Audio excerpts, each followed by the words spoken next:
We have a new snapshot today of the cost of living and the struggle to make ends meet.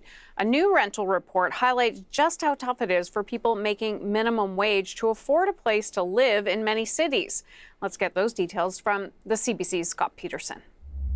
Anyone making minimum wage in this country knows how tough it is to afford any place to live, and that is if you can find it with rental rates as low as they are. But there's an old metric that banks and any kind of financial analysts use, that only a third of your income should be devoted to shelter costs, whether that's mortgage costs or rental costs.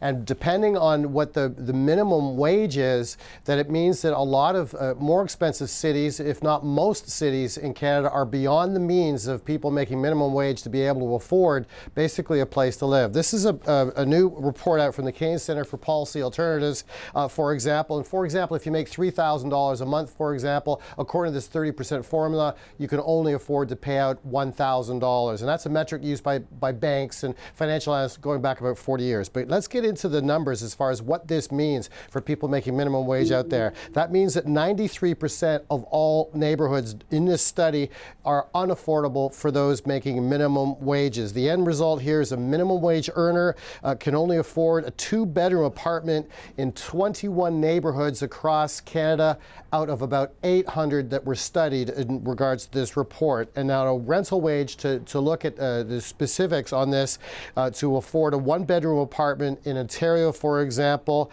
is required about $26 an hour, or about $30 an hour for a 2-bedroom unit. That's both about 2 times the amount of money people are making on minimum wage.